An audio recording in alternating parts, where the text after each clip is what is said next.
The heavy wooden door of the lakeside cabin closed with a soft, final click that echoed louder in my ears than the entire wedding reception we'd just left behind. Outside, the Puget Sound lapped gently against the dock, and the last notes of laughter and clinking glasses from our small gathering of 30 guests faded into the misty Seattle evening. Inside, it was suddenly just us, me and Ethan, alone for the first time as husband and wife. I kicked off my emerald green satin heels, the ones Aunt Carla had insisted were elegant and sophisticated enough for a bride marrying into old money. My feet ached after 12 hours of standing, smiling, posing for photos, and pretending everything felt perfect. The cool hardwood floor was a small mercy. I flexed my toes, feeling the blood rush back, and turned toward Ethan. He stood near the stone fireplace, still in his tailored charcoal tuxedo, the dark glasses he always wore perched on his nose. His white cane rested against the wall.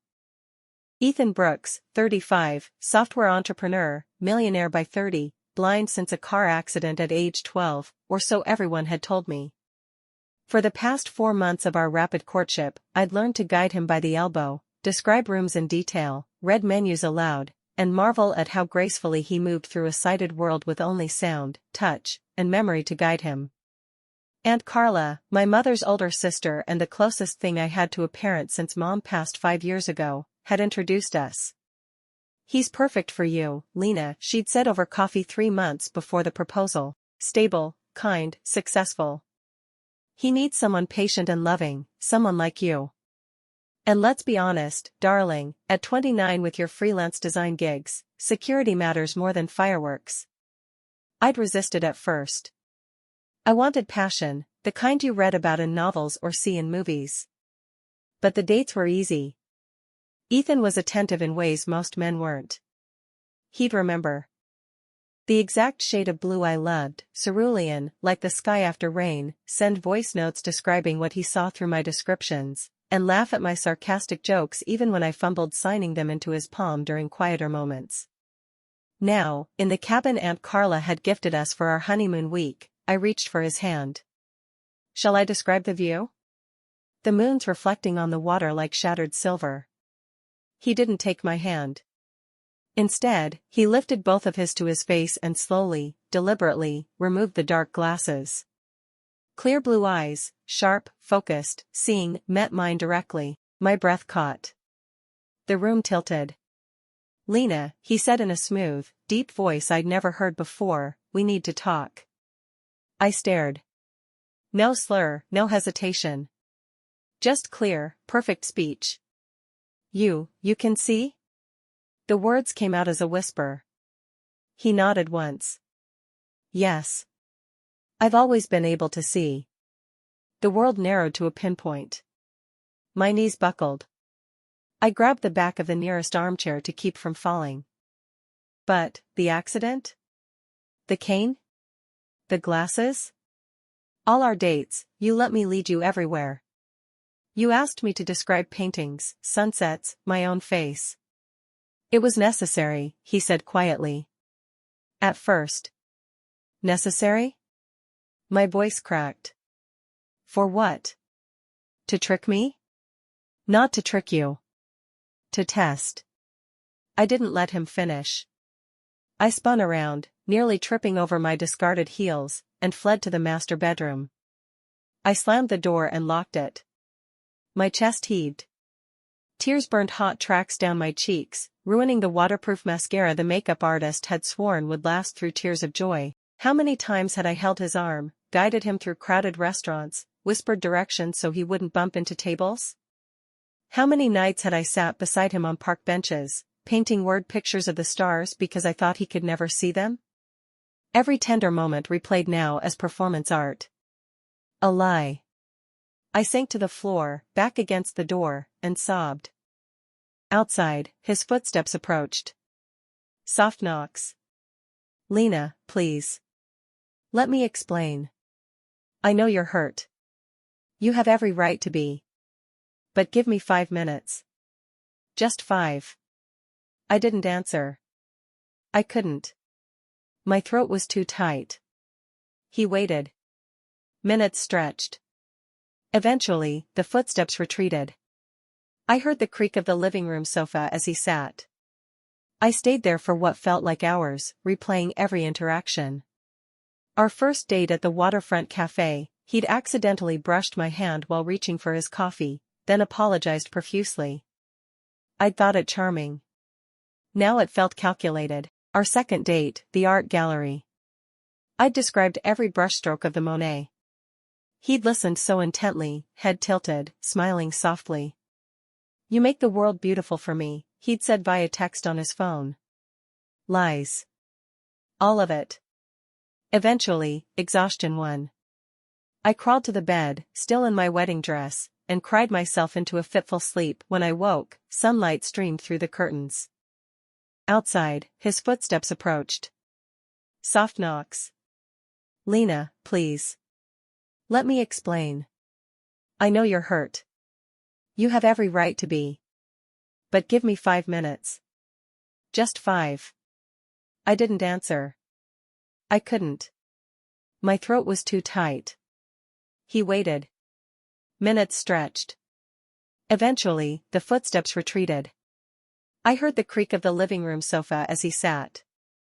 I stayed there for what felt like hours, replaying every interaction. Our first date at the waterfront cafe, he'd accidentally brushed my hand while reaching for his coffee, then apologized profusely. I'd thought it charming. Now it felt calculated. Our second date, the art gallery. I'd described every brushstroke of the Monet. He'd listened so intently, head tilted, smiling softly. "You make the world beautiful for me," he'd said via text on his phone. Lies. All of it. Eventually, exhaustion won.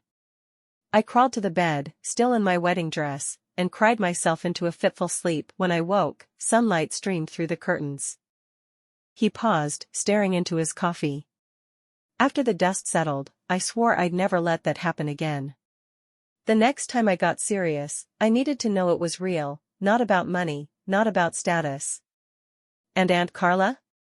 I asked, voice flat. Carla and my mother were best friends growing up.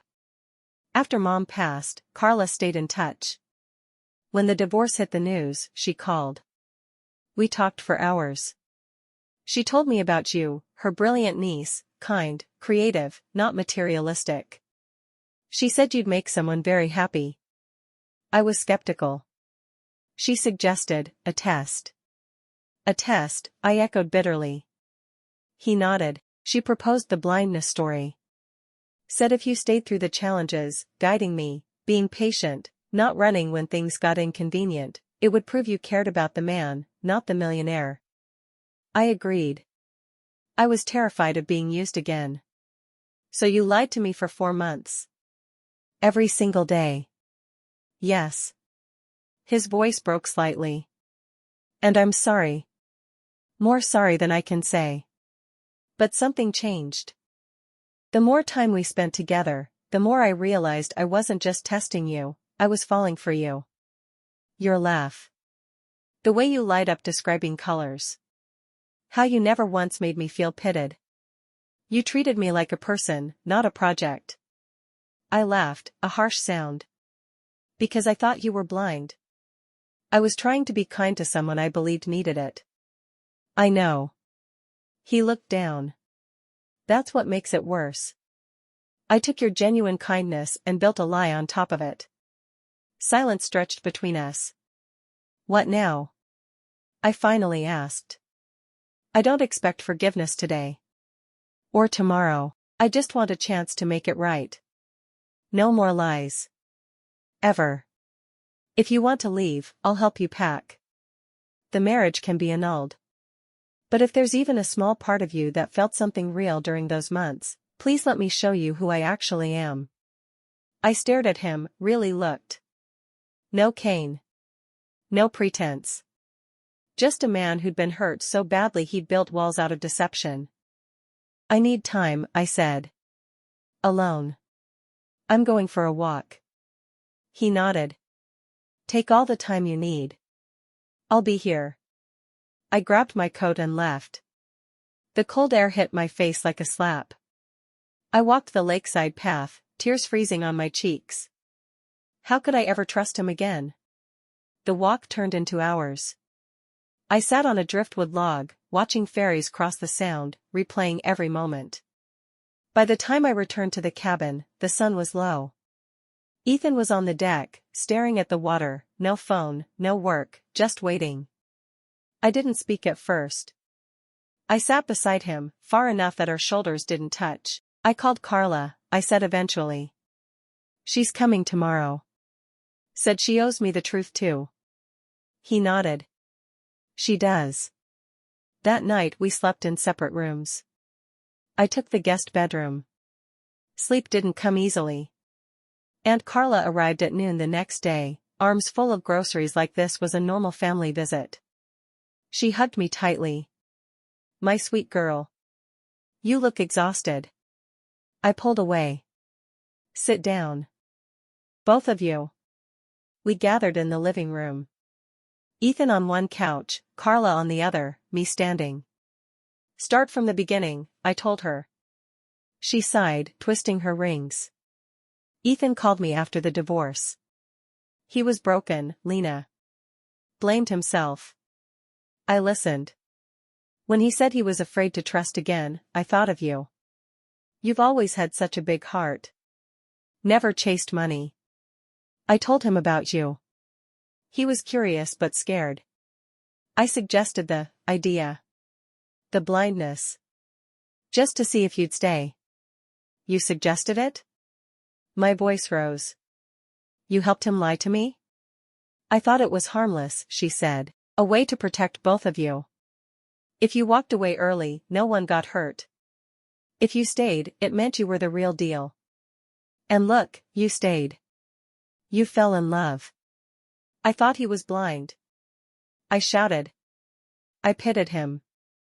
I changed my whole life around someone I thought needed me. That wasn't love. That was obligation wrapped in kindness. Carla's eyes filled with tears. I never meant to hurt you. I just wanted you safe. After your mom died, I promised I'd look after you. Men can be cruel. I saw Ethan as safe. Rich. Kind. I pushed too hard. You didn't push, I said coldly. You manipulated. Both of you treated me like a child who couldn't choose for herself. Ethan spoke quietly. She's right, Carla. We both owe her more than apologies. Carla reached for my hand. I didn't pull away, but I didn't hold on either. I love you like my own daughter, she whispered. If you never speak to me again, I'll understand. But please believe I thought I was doing right by you. I looked between them, two people who'd shaped my last 4 months with a shared lie. I need space from both of you, I said. I'm going back to the city tomorrow. Alone. Neither argued. That night, I packed. Ethan helped silently, carrying my suitcase to the car. At the door, he said, I'll wait. However long it takes. If you ever want to talk, no pretense, no games, I'm here. I drove away without looking back. Back in my small Belltown apartment, I cried for 3 days straight. Friends called. I didn't answer. Work emails piled up. I ignored them. On the 4th day, I went to Mom's grave. Sat on the bench. Talked to her like she could hear. Mom, they lied. Aunt Carla too. What do I do? No answer, of course. But sitting there, I remembered Mom's last words, choose people who choose you back, every day. Even when it's hard. Had Ethan chosen me, or just the idea of a safe wife? I didn't know. Weeks passed. I threw myself into freelance work, logos, book covers, website banners. Anything to keep busy. Ethan didn't call or text. Respecting my space, he said in one short email. Aunt Carla sent flowers every week with cards that said simply, I'm sorry. I love you. One evening, I found an old photo album Mom had made. Pictures of me as a kid, Carla at every birthday, every holiday. She wasn't evil. Just misguided. Desperately protective. I called her. We met at a quiet cafe. She looked older, tired. I won't defend it, she said before I could speak. I was wrong. I took your choice away. Why? I asked. Because I was scared. Your mom married for love. Your dad was wonderful, but money was always tight. When she got sick, the bills. I watched her suffer. I didn't want that for you. Ethan could give you security. I thought if I helped him test you, it'd guarantee he'd get someone genuine, and you'd get someone safe. But love isn't safe, I said. It's risky. It's choosing someone even when they're flawed. She nodded, tears falling. I know that now. I see how much you hurt. And it's my fault. We talked for hours. I cried. She cried. By the end, I hugged her. I forgive you, I whispered. But I need you to promise, no more meddling. Ever. I promise, she said. With Carla forgiven, the hardest part remained, Ethan. I emailed him, meet me at the sculpture park. Saturday, 11 a.m. No games. He was there early, dressed casually, no glasses, no cane. Just him. We walked the paths in silence at first. I missed you, he said finally. I missed who I thought you were, I replied. He winced. Fair. We sat on a bench facing the Olympic Mountains. Tell me everything, I said. No omissions. Your childhood, your ex, why you agreed to this, what you felt during our dates. He talked for over an hour. Honest. Raw. His parents' divorce when he was 10. Building his company from a dorm room. Falling hard for Vanessa. The betrayal. The emptiness after. And you, he said. The first time you described the sunset to me, I felt something crack open. I wasn't pretending to care. I was pretending not to see how much I already cared. I listened. Really listened. I don't know if I can trust you yet, I admitted. But I'm willing to try again. Slowly. No marriage talk. No pressure. Just getting to know the real Ethan. His eyes lit up with cautious hope. That's more than I deserve. Thank you. We started small. Coffee dates. Walks. No touching. No leading. Just talking. It was awkward. Painful sometimes. But real. 3 months in, we were dating, like normal people. He picked me up. I didn't guide him. We laughed. Argued. Shared silences. Then Vanessa appeared. She emailed him, I saw you got married. Congratulations. Can we talk? I owe you an apology. He showed me immediately. Don't meet her alone, I said. We met her together at a public park. Vanessa was polished, beautiful, remorseful looking. I was wrong, she said. I hurt you. I want to make amends. Ethan's jaw tightened. It's too late for amends. I'm happy now. She looked at me. You seem nice. Be careful. He builds walls. I met her gaze. He's learning to take them down. With me. She left. But the seed of doubt was planted. I started questioning everything. Was I just a rebound? A safe choice? One night, I cried in his arms, the first time we'd embraced since the wedding night.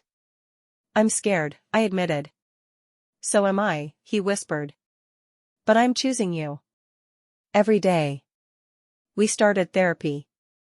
Couple sessions. Individual too. Slowly, trust grew. Not fast. Not easy. But steady. 6 months after we restarted, I felt off. Nausea. Fatigue. The test showed 2 lines. I told Ethan over dinner. He froze, then pulled me into the tightest hug. We're having a baby, he whispered, tears in his eyes. We were terrified. Thrilled. Unsure if we were ready. But we chose each other again. Aunt Carla was overjoyed. A grandchild. We moved in together. Prepared a nursery.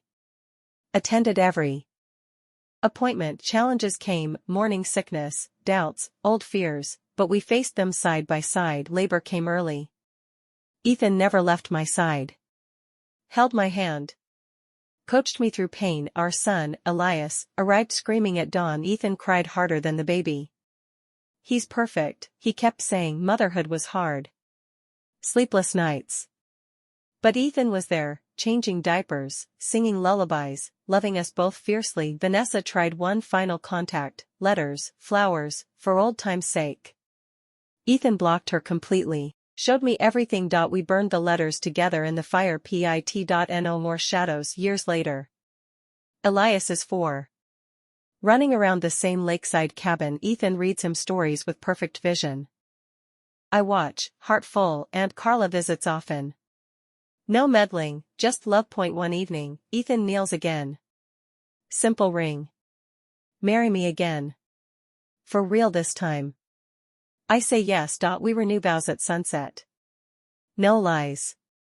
Just truth. Our love isn't perfect. It started broken, but we rebuilt it, stronger, honest, forever and every day. We choose each other.